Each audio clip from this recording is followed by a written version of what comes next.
L'accélération des crises, le durcissement des menaces me conduisent à proposer aujourd'hui un service national purement militaire qui, sans être universel, peut engager toute une génération.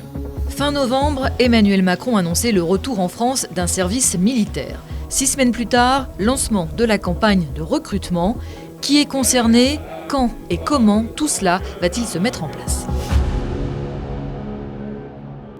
Contrairement à celui qui avait été supprimé en 1997, ce service militaire n'est pas obligatoire. Baptisé service national, il va concerner 3000 jeunes volontaires dès cette année et monter en puissance graduellement en fonction du budget des armées, avec un objectif de 10 000 jeunes volontaires en 2030.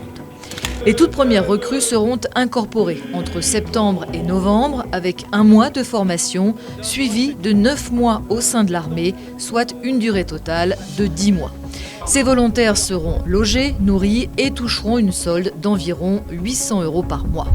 Le service national s'adresse en priorité aux 18-19 ans pour qui il fera office d'année de césure avant les études supérieures, une année qui sera valorisée dans Parcoursup. Ils pourront, à l'issue des 10 mois de service national, reprendre les études sur les aspirations qu'ils avaient en sortant de leur baccalauréat, pour l'essentiel. En tout cas, il y a eu un travail de coordination important pour leur garantir de pouvoir reprendre les études là où ils souhaitaient. Le dispositif ne s'adresse pas pour autant uniquement aux lycéens et aux étudiants. Les 18-19 ans qui sont déjà dans la vie active pourront négocier avec leur employeur.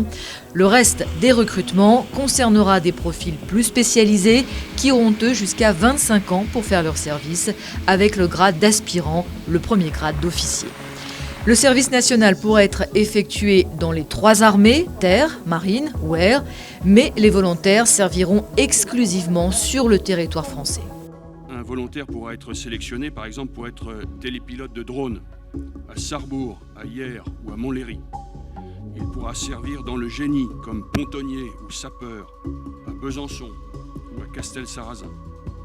Les plus sportifs d'entre eux pourront être aide-moniteurs à l'aguerrissement tropical, par exemple à Arouet, en Polynésie française, ou à Fort-de-France, en Martinique. Le processus de candidature débute lors de la journée citoyenne, obligatoire, rebaptisée journée de mobilisation. C'est là que les jeunes se verront remettre un questionnaire, leur demandant s'ils sont intéressés ou non par le service national. Ceux qui le sont seront recontactés et la sélection se fera ensuite sur dossier, entretien, examen sportif. Résultat en mai pour s'aligner sur le calendrier de Parcoursup.